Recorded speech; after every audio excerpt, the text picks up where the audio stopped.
Crisanti from World of Trigonia. This is the 8th video in the making of Kamara. There's been a little bit of a sabbatical from doing the videos because I've been a little busy with some other projects. So where we left off was the figure is kind of fleshed out, and I'm just going to work on the character's hump. This is Kamara. She has a hump right here, and I'm going to take an old pair of discarded nylons. You could knock over a convenience store, or you can sculpt with them. It's up to you. And then the next thing I'm going to do is use some Qualifill. It's, what are they calling this? Polyfill. And usually people use this to make pillows. And I've made a little bag, basically. And this is going to be attached to her back. So I'm going to stop the video for a moment to start sewing it on, and then we'll go right back. And I'll show you how that's done. Okay, so I've attached the nylon bag a little bit to her body. Let me just readjust here.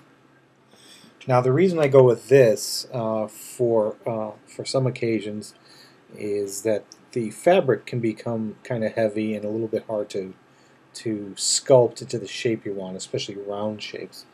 So when you're going to work on large bellies or humps or things like that, it's best to use one of these bags. And this bag might seem a little bit on the large size, but eventually there's going to be a costume going over this, and that will further my ability to adjust the shape so that it fits the contour of Kamara's body. So I'm just doing some regular open stitches with a needle and thread, and with a lock stitch every once in a while so that it doesn't come unraveled. And a lock stitch is just, or at least what I call a lock stitch, is leaving a loop like this right here, going through that loop, and then cinching it down, and you can see it kind of locks in place. So you can kind of see it's starting to attach down here, and then I'm going to stretch it up to here, and then you can kind of see how it's doing the contour of the body.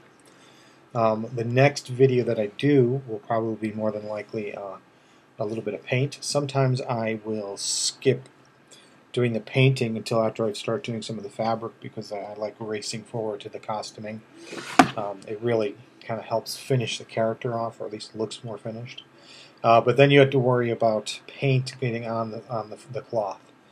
But I'm not too worried about that. So we'll see what the next step is for the next video.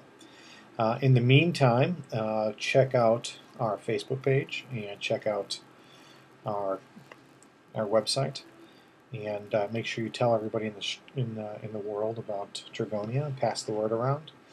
And we are working on book number 3 as we speak. So looking forward to hearing from all of you. Thanks a lot. I'm Dino Crisanti.